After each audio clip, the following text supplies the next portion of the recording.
শ্ৰীমন্ত শংকৰ হৰি ভকতৰ জানা যে নকল্প তৰু তাহান্ত বিনাই নাহি নাহি নাহি আমাৰ পৰম গুৰু ৰাম আমাৰ পৰম গুৰু হে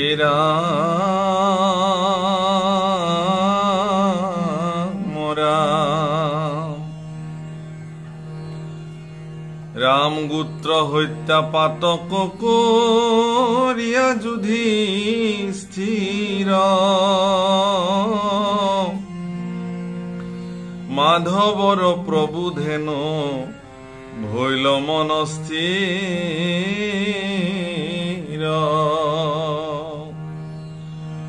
आर अधिक बुलंत करी कृष्ण कवि सात ओ बुझिलु समस्ते तो मार कुतना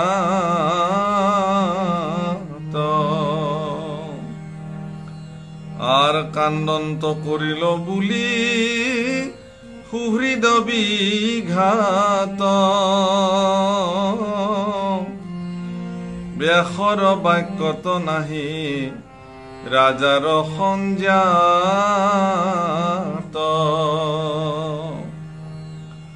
আৰ কৰন্ত যতে কযোগ্য যুগ প্ৰায় চিত্ত আৰ নাহি চিত্ত তথাপিতো নৃপতিৰ চিত্ত ঈশ্বৰ ইচ্ছাক কোনে কৰিবে নিৰোধ ভীষ্মৰ মুখে হে আঙ্ক কৰাইব প্ৰভু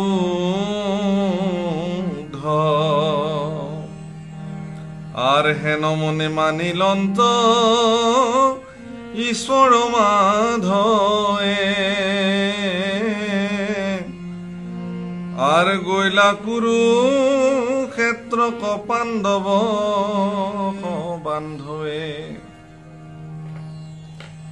প্ৰভু কলাসকল জয় জয়তে আপোনাক সমস্তৰে প্ৰতি সশ্ৰদ্ধ প্ৰণিপাত নিবেদন কৰিলো আৰু আমাৰ অনুষ্ঠানৰ প্ৰতি আপোনালোক সকলোকে স্বাগতম জনাইছো অত্যন্ত গুৰুত্বপূৰ্ণ অধ্যায় এটাৰ পিছত এটাকে ইতিমধ্যে আগবাঢ়ি গৈ আছে আপোনাক সবে শুনি গৈ আছে নিৰন্তৰ আজি এটি বিশেষ অধ্যায় ভাগৱত শাস্ত্ৰৰ য'ত ভীষ্মৰ মুখ্য উৎসৱ বুলি কোৱা হৈছে তে আপোনালোকে সকলোৱে জানে যে পিতামহ ভীষ্মক ৰণাংগনত অৰ্জুনে সহস্ৰশৰ বিদ্ধ কৰি তেওঁৰ শৰীৰ ক্ষত বিক্ষত কৰি শৰৰে এখন সজ্জা কৰি ৰণক্ষেত্ৰত তেওঁ খুৱাই ৰাখিছে অনেক স্তুতি মিনতি কৰাৰ পিছতো পিতামহ ভীষ্মই নিজৰ শৰীৰৰ পৰা প্ৰাণ ত্যাগ কৰিব খোজা নাই যেহেতু তেওঁৰ ইচ্ছা মৃত্যু এনে এটা বিশেষ দিনলৈ পিতামহ ভীষ্ম ৰৈ আছে যা উত্তৰায়ণ বুলি কয় উত্তৰায়ণ হলে তেওঁ গুচি যাব এই কথা ইয়াৰ আধ্যাত্মিক তাৎপৰ্য কি সম্পৰ্কে আমি পিছত আলোচনা কৰিম কিন্তু প্ৰাৰম্ভণিতে এটা বৰ গুৰুত্বপূৰ্ণ কথা ভাগৱত শাস্ত্ৰত বৰ্ণনা হ'ল এই যে গোত্ৰ হত্যা কৰিলে নিজ হাতেৰে এই দুখে ধৰ্মৰাজ যুধিষ্ঠিৰৰ মনত সৰ্বদা ব্যাকুল কৰি ৰাখিছে যদিও তেওঁ চক্ৰৱৰ্তী ৰজাৰ ৰাজসিংহাসনত অধিষ্ঠিত হৈছিল নিজৰে ভাতৃ নিজৰে ইষ্ট কুটুম্বক হত্যা কৰি বহা ৰাজপাটত যুধিষ্ঠিৰে মানসিকভাৱে শান্তি পোৱা নাছিল ভগৱন্ত পুৰুষে তেওঁ অনেক প্ৰবোধ দিছে যদিও সেই প্ৰবোধবিলাকে তেওঁৰ মন স্থিৰ কৰিব পৰা নাছিল যুধিষ্ঠিৰৰ কৃষ্ণৰ কথাত মন স্থিৰ নোহোৱাৰ মূল কাৰণ হ'ল ধৰ্মৰাজ যুধিষ্ঠিৰে অনুভৱ কৰিছিল যে এই যে কুৰুক্ষেত্ৰ যুদ্ধখনত অজস্ৰ বীৰৰ মৃত্যু হৈছিল, অনেক যোদ্ধাৰ মৃত্যু হৈছিল। এয়া সকলো ঈশ্বৰৰ ইচ্ছাত হৈছিল আৰু ঈশ্বৰৰ এই সমস্ত ৰচনা আছিল বুলি যুধিষ্ঠিৰৰ মনে এই কথা কৈ থকা হ'ল। গতিকে যুধিষ্ঠিৰক প্ৰশস্তি দিবৰ কাৰণে, প্ৰবোধ দিবৰ কাৰণে মহৰ্ষি বেদব্যাসকো লৈ অহা হ'ল যদিও মহৰ্ষি বেদব্যাসৰ প্ৰবোধেও যুধিষ্ঠিৰৰ মনত শান্তি দিব নোৱাৰিলে। তেতিয়া ভগৱন্ত পুৰুষে চিন্তা কৰিলে যে কি কৰা যায়। ইতিমধ্যে দেখিলে যে যুধিষ্ঠিৰে এটাৰ পিছত এটা যজ্ঞ আৰম্ভ কৰিলে প্ৰায়শ্চিত্তৰ কাৰণে, বিভিন্ন যজ্ঞ সম্পাদন কৰিলে প্ৰায়শ্চিত্ত পাবৰ কাৰণে। কিন্তু ইমানবিলাক যজ্ঞৰ পিছতো তেওঁ নিজকে প্ৰায়শ্চিত্ত হোৱা যেন অনুভৱ নকৰিলে। আৰু সেইকাৰণে প্ৰভু ভগৱন্তই চিন্তা কৰিলে যে মই তেওঁৰে বংশধৰ পৰম জ্ঞানী মহাবৈষ্ণৱ পিতামহ ভীষ্মৰ জৰিয়তে তেওঁক মই এই বিষয় সন্দৰ্ভত আশ্বাস কৰাব লাগিব। আৰু এই বুলি মনে গুণি কুৰুক্ষেত্ৰত হৰসজ্জাত শুই থকা পিতামহ ভীষ্মৰ কাষলৈকে ভগৱান শ্ৰীকৃষ্ণই পঞ্চপাণ্ডৱক লৈ আহিলে। আৰ কুন্তি আদি কৰি নাৰী হব গৈলা লৰি, ও মহাভাগৱত ভীষ্ম যথাই আছে পৰি, দেখিলা ভীষ্ম কহৰ সজ্জাতয় আচন্তে, যেন পুৰন্দৰ পাত ভৈলা স্বৰ্গহন্তে।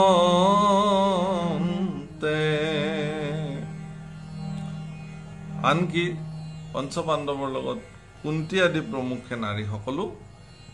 এবাৰ পিতামহ ভীষ্মৰ খবৰ ল'বৰ কাৰণে আহিলে। আৰু এক জয়াল পৰিৱেশে বিৰাজ কৰি থকা কুৰুক্ষেত্ৰত পিতামহ ভীষ্মই সেই কুৰুক্ষেত্ৰত অকলে অকলে জীৱন্ত অৱস্থাত হৰসজ্জাত পৰি আছে। উদাহৰণ দিছে যেন স্বৰ্গৰ পৰা ইন্দ্ৰহে আহি পতিত হৈ পৰি আছে। আৰু পিতামহ ভীষ্মক আজি ভাগৱতে এটা বিশেষ অভিধা প্ৰদান কৰিছে, মহাভাগৱত ভীষ্ম যথা আছে পৰি, অৰ্থাৎ পিতামহ ভীষ্মক মহাভাগৱত বুলি উল্লেখ কৰিলে। প্ৰভুসকল আমি পাই যাম যে কিছুমান এনেকুৱা ব্যক্তি আছে যিবিলাক ব্যক্তিক ভাগৱত শাস্ত্ৰই তেওঁলোকক ভাগৱত শব্দৰে অভিহিত কৰিছে। অৰ্থাৎ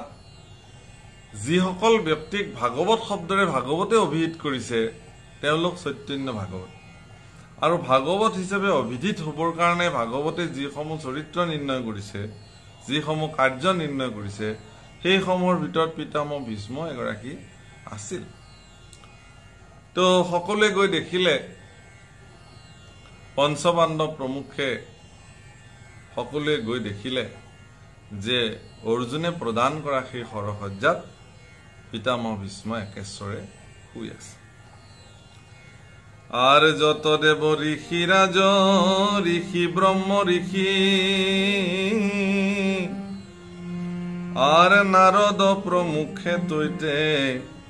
মিলিলা হরি,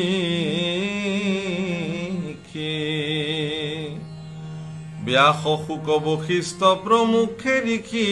রাজ, ভীষ্মৰ আগত বহি পাতিলা সমাজ। অকল কৃষ্ণই নহয় বা অকল পঞ্চপাণ্ডৱে নহয়, যিমান মহা মহা দেৱ ঋষি, ৰাজ ঋষি, ব্ৰহ্ম ঋষি সকলো আহি পেলাই তাত উপস্থিত হ'ল। দেৱ ঋষি নাৰদ, বশিষ্ঠ প্ৰমুখে ঋষিসকল, আনকি সেই সময়ত তেনে বৰিষ্ঠ ঋষি সকলোবোৰ আহি মানে পিতামহ ভীষ্মৰ ওচৰত আসন পাতি সকলোৱে সমাজ পাতি তাত বহি ল'লে। আৰু এই ত্ৰিকালজ্ঞ ঋষিসকলে জানিছিল যে আজি মহাভাগৱত ভীষ্মৰ আজি প্ৰয়াণ ঘটিল। আৰু এই কথা ভগৱান কৃষ্ণও জানে, কাৰণ তেওঁৰে এগৰাকী মহাভক্ত বা তেওঁৰে এগৰাকী নিৰ্ণায়ক সেৱক তেওঁ আজি বৈকুণ্ঠ প্ৰয়াণ কৰিব। এতেকে তাৰাসৱ সমস্ত আহি তাত উপস্থিত হ'ল। আর সবাক করিলা পূজা যাক যেন বিধি কৃষ্ণক দেখিয়া যেন পাইলা নবনিধি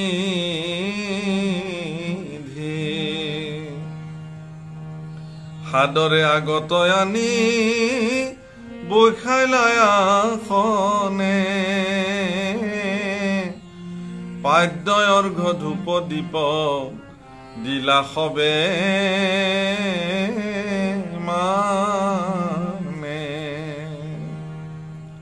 সমস্ত ঋষিয়ে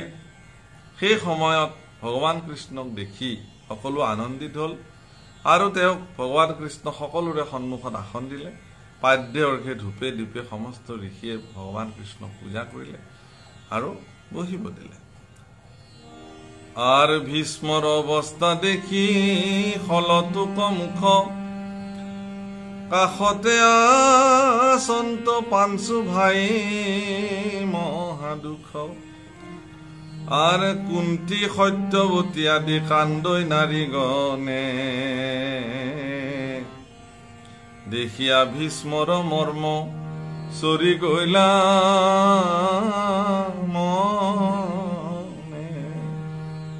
নীৰৱ নিপালিকে সৰসজ্জাতে শুই আছে পিতামহ ভীষ্ম ইমান দিনে আজি তেওঁৰে বংশধৰসকল আহিছে অৰ্জুন যুধিষ্ঠিৰ প্ৰমুখে পঞ্চপাণ্ডৱে কাষতে কান্দিছে কুন্তি সত্যৱতী প্ৰমুখে সকলোৱে ৰাউচি জুৰি কান্দিছে আৰু এই সকল বংশ কুটুম্বৰ কান্দন দেখি শুনি পিতামহ ভীষ্মৰো মৰ্ম চৰি গৈছে প্ৰভুসকল আমাৰ শাস্ত্ৰৰ বিচাৰ কৰি বহুতে আধ্যাত্মিক দৃষ্টিভংগীৰে এই কথাবিলাক আলোচনা কৰে যে এনেকুৱা সৰসজ্জা বহু মানুহে জীৱনত প্ৰাপ্ত হয় সকলো এদিন পাব লগা হ'ব পাৰে মৃত্যুৰ সময়ত মানুহজনে যেতিয়া বিছনাত পৰি থাকে বৃদ্ধ অৱস্থাত নিজে উঠিম বুলি উঠিব নোৱাৰে নিজে বহিম বুলি বহিব নোৱাৰে নিজে খাওঁ বুলি খাব নোৱাৰে ভোক লাগে যদিও ভোক লগা বুলি গম নাপায় পানীৰ বাহিৰে বা জুলীয়া বস্তুৰ বাহিৰে একো খাব নোৱাৰে ইচ্ছা কৰি ইকাতি ইকাতি হ'ব নোৱাৰে আৰু তেনেকুৱা এটা অৱস্থাত আমাৰো ইষ্ট কুটুম্ব বংশ কুটুম্ব সকলোৱে জানে যে এখেত আৰু হয়তো বেছি দিন নাথাকে আৰু সেই মুহূৰ্তত তেওঁৰ সেই বিছনাখনৰ চাৰিওফালে ইষ্ট কুটুম্ব বংশ কুটুম্বই বেৰি বেৰি সকলোৱে চকু পানী টুকে সবেই জানে যে কালৰ গতিক কোনেও ৰোধ কৰিব নোৱাৰে এয়া হয়তো তেওঁৰ অন্তিম সময় আৰু সকলোৱে তেতিয়া কান্দে তেতিয়া আটাইতকৈ বেছি দুখ লাগে সেই বিছনাত পৰি থকা মানুহজনৰ তেওঁ জানে যে এখেতলোকে মোক বিদায় দিবলৈ আহিছে তেওঁ বুজি পায় যে মোৰ যে অন্তিম কিন্তু কি কৰিব তেওঁতো সেই মুহূৰ্তত একো কৰিব নোৱাৰে আজি তদ্ৰুপ পিতামহ ভীষ্মৰ ক্ষেত্ৰতো সেই একেই ঘটনা ঘটিছে সৰসজ্জাত অজস্ৰ শৰ শৰীৰত বিদ্ধ হৈ সৰসজ্জাত পৰি আছে ইচ্ছা কৰিলেও ইকাতি ইকাতি হ'ব নোৱাৰে ইচ্ছা কৰিলেও উঠি বহিব নোৱাৰে ইচ্ছা থাকিলেও খাব নোৱাৰে কাকো একো ক'ব নোৱাৰে বিশেষভাৱে আৰু বংশ কুটুম্বও জানিছে যে পিতামহ হয়তো বেছি দিন নাথাকে গতিকে তেওঁৰ এনেকুৱা এটা অৱস্থাত তেওঁৰো মহা মৰ্ম চৰিছে তেওঁ হেৰা মৰা আৰ লুতকে সঞ্চলয় আখি আতি অনুৰাগে বুলিলা সবাক বাক্য ভীষ্ম মহাভাগে পৰম ধৰ্মিষ্ঠ পাঞ্চ কৃষ্ণত সন্মুখ ইহে মহা কষ্ট তোৰা হবে পাইলা দুখ হামাও কুন্তি তোমাকে সে কৰো খেদ পাণ্ডুৰ মৰণে দুখ পাইলাই অবিচ্ছেদ এই পাঞ্চ পুত্ৰ গয়া কৰিলা বিদেশ দুষ্ট ধৃত ৰাষ্ট্ৰে নিদি লেক ক্লেশ আৰু সকলো বংশ কুটুম্বকে একেলগে দেখি সকলোৰে দুখ দেখি পিতামহ ভীষ্ময়ো তেওঁলোকক সকলোৰ প্ৰতি বাক্য আৰম্ভ কৰিলে আৰু তেওঁ ক'লে হে পঞ্চ পাণ্ডৱ তোমালোক কৃষ্ণত সন্মুখী হৈ আছা সেইকাৰণে তোমালোকে আজি হয়তো এইদৰে জীয়াই থাকিব পাৰিছা হে মাও কুন্তি তোমাৰ প্ৰতি মোৰ খেদ আহে দুখ আহে আজি পাণ্ডু যদি অকালতে মৃত্যু নহলহেঁতেন হয়তো আজি তুমি তোমাৰ পুত্ৰই ইমান দুখ ক্লেশ গুঞ্জিবলগীয়া নহলহেঁতেন তদুপৰি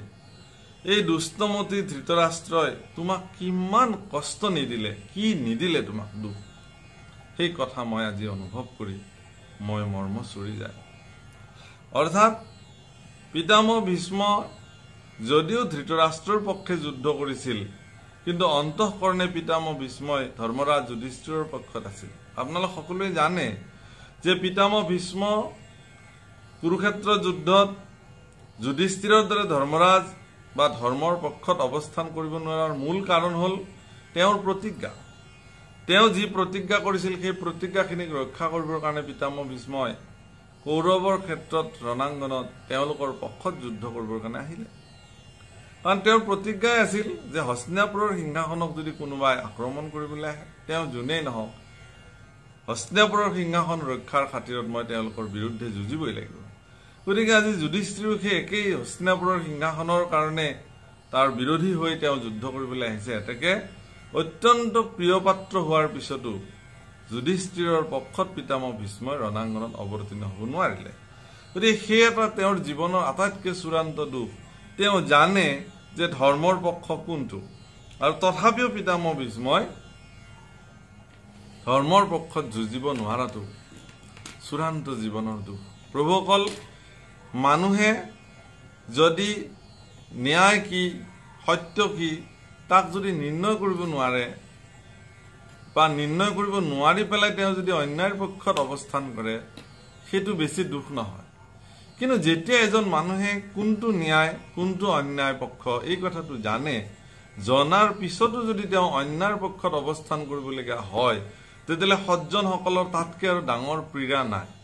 এইটো শ্ৰেষ্ঠ পীড়া আজি পিতামহ ভীষ্মৰ জীৱনতো একেই ঘটনা ঘটিলে তেওঁ সেইকাৰণে তাৰ উদাহৰণ মই আপোনালোকক দিব খুজিছোঁ যে যেতিয়া কুৰুক্ষেত্ৰৰ ৰণাংগনত পিতামহ ভীষ্ম প্ৰমুখে সমস্ত কৌৰৱ সেনানী আহি উপস্থিত হ'ল ইফালে পাণ্ডৱেও সমৰ সজ্জা আৰম্ভ কৰিলে গীতাততো তাৰ পৰাই আৰম্ভ কৰিছে সঞ্জয় সুধিছে ধৃতৰাষ্ট্ৰই যে তাত কি হৈ আছে মোক কোৱা বুলি তাত এটা ডাঙৰ দৃশ্য সঞ্জয়ে ধৃতৰাষ্ট্ৰক বুজাইছিলে আৰু এই কথা সকলোৱে জানে মহাভাৰতত যে যুদ্ধৰ ঠিক প্ৰাৰম্ভণিতে পিতামহ ভীষ্মই সমস্ত অস্ত্ৰ শস্ত্ৰ সম্বৰণ কৰি খালী হাতেৰে তেওঁ চিধা কৌৰৱৰ পক্ষলৈকে গুচি গৈছে এই দৃশ্য দেখি দুৰ্যোধনে কৈছিলে এয়া চাগে যুধিষ্ঠিৰে আত্মসমৰ্পণ কৰিবলৈ আহিছে কাৰণ আমাৰ বিশাল সেনানী আৰু পৰম শক্তিশালী অৱস্থা দেখি মানে যুধিষ্ঠিৰ ভীতিগ্ৰস্ত হৈছে আৰু সেইকাৰণে যুধিষ্ঠিৰে আগতীয়াকে সন্ধি কৰিবলৈ আহিছে আত্মসমৰ্পণ কৰিবলৈ আহিছে কিন্তু দুৰ্যোধনে ভবাৰ নিচিনা নহল যুধিষ্ঠিৰে আচলতে পিতামহ ভীষ্ম কুলগুৰু কৃপাচাৰ্য তেওঁলোকৰ দীক্ষাগুৰু দ্ৰোণাচাৰ্য প্ৰমুখে জ্যেষ্ঠজনৰ পৰা আশীৰ্বাদ ল'বলৈহে আহিছিলে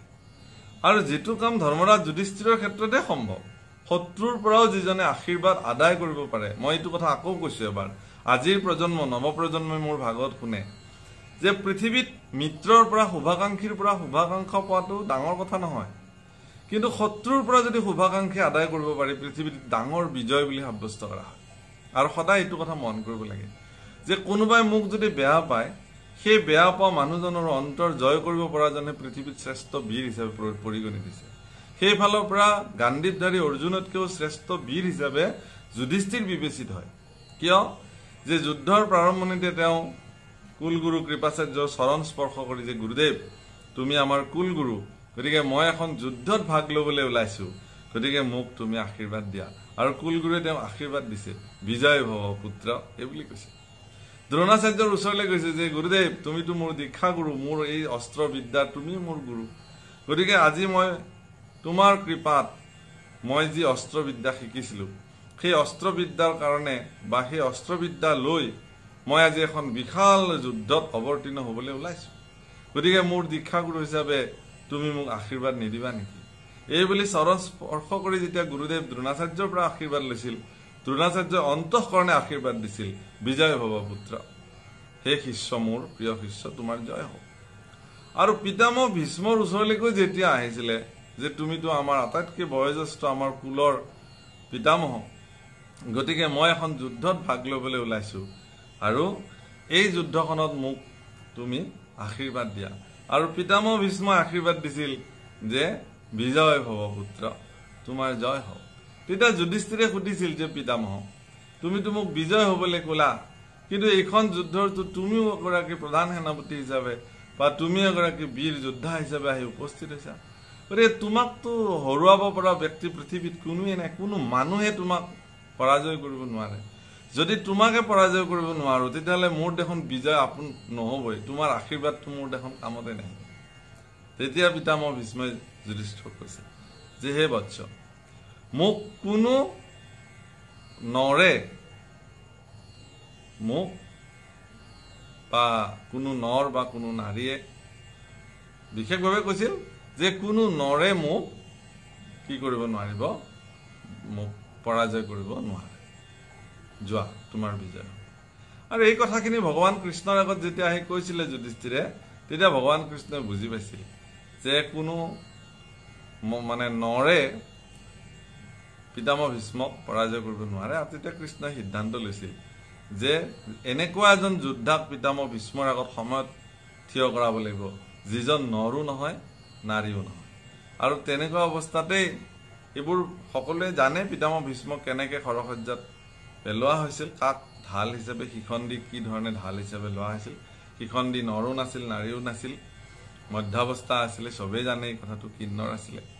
তো এই কথাবিলাক প্ৰকাৰান্তৰে পিতামহ ভীষ্মই নিজৰ পৰাজয়ৰ অংকটো যুধিষ্ঠিৰৰ আগত দি পঠাইছিল যুদ্ধৰ প্ৰথম দিনাই। অৰ্থাৎ ইমান প্ৰিয় পাত্ৰ আছিল যুধিষ্ঠিৰ পিতামহ ভীষ্মৰ দৃষ্টিত যে নিজৰ কেনেকৈ মৃত্যু হ'ব সেই কথাটো প্ৰকাৰান্তৰে যুধিষ্ঠিৰৰ আগত কৈ পঠিয়াইছিল যে এনেকৈ মোক মাৰিব পাৰিবা, তেতিয়াই তোমাৰ বিজয় হ'ব, আৰু মই মোৰ মৃত্যু কৰি হ'লেও মই তোমালোকৰ বিজয়টো বিচাৰোঁ। গতিকে এই ক্ষেত্ৰত আজি সেইগৰাকী পিতামহ ভীষ্মই কিন্তু স্বীকাৰ কৰিছে যে আচলতে মোৰ এই যি খৰসজ্জা সেইটো মোৰ কৃতকৰ্মৰ ফল। ক'বলৈ গ'লে এইটো অনুশোচনা পিতামহ ভীষ্মৰ যে মোৰ চকুৰ সন্মুখতে মোৰ দৰে এগৰাকী ব্যক্তি উপস্থিত থকাৰ পিছতো হস্তিনাপুৰৰ ৰজা ধৃতৰাষ্ট্ৰই তোমালোকৰ লগত কিমান অন্যায় সাধন কৰিলে, কিন্তু আমিবিলাকে একো কৰিব নোৱাৰিলোঁ। এগৰাকী কুলবধূক ৰাজসভাত উলংঘ কৰিব খোজা হ'ল, আমি বহি থাকিলোঁ তাত, কিন্তু আমি একো কৰিব নোৱাৰিলোঁ। গতিকে সেই কথাটো আজি যেন অনুশোচনাত দগ্ধ হৈ নিজ মুখে পিতামহে এই কথাবিলাক ক'বলৈ আৰম্ভ কৰিছে। হে ৰাম ৰাম, ও জানো নাই তু দুখ লিখিত তোমাৰ, আৰ কালে ঘটাইলে কয়াখি খবনিকাৰ, আৰ ঈশ্বৰ কালে শেহৰে জগতৰে আয়ু, সংসাৰত ভ্ৰমাৱে মেঘক যেন বায়ু, আর ধন জন জীবনতি লেক করে সন্ন, কালকতর আর কালকতর কি বেহেন নাহি একোজ,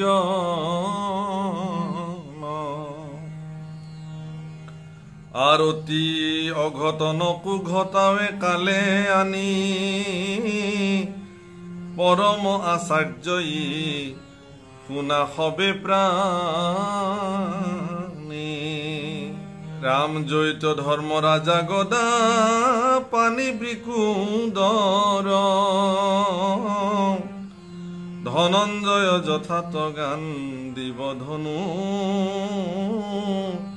ধৰ পৰম সুহৃদ কৃষ্ণ জয়িত সভা সদ দেখিও আচাৰ্য কিনো তথা তয়াপদ পিতামহ ভীষ্মই কেইটামান অত্যন্ত গুৰুত্বপূৰ্ণ কথা কৈছে যে বৰ আচৰিত কথা যি ঘটিবলগীয়া আছে পৃথিৱীত ঘটিবই কালে তেওঁৰ যি কৰ্ম সেই কৰ্ম কালে তেওঁৰ ইচ্ছাকৃতভাৱে তেওঁ সাধন কৰি যাব ইয়াৰ পৰা কোনো মানুহ নিস্তাৰ পাব নোৱাৰে কোনো ব্যক্তি ইয়াৰ পৰা পৰিত্ৰাণ পোৱাৰ উপায় নাই গতিকে ইয়াত এই কথাটো খুব স্পষ্টভাৱে ক'বলৈ যত্ন কৰিছে পিতামহ ভীষ্মই যে অতি অঘটনকো ঘটাবে কালে আনি অতি অঘটনকো সৰু কৰি ঘটাব সৰু ঘটনাটোকো ডাঙৰ কৰি ঘটাব কাৰণ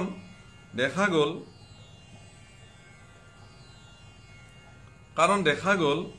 যে ইমান আশ্চৰ্য য'ত ধৰ্মৰাজ যুধিষ্ঠিৰ য'ত পৰম গদাধৰ ভীম য'ত ধনুৰ্ধৰ অৰ্জুন আৰু স্বয়ং জগতৰ কৃষ্ণ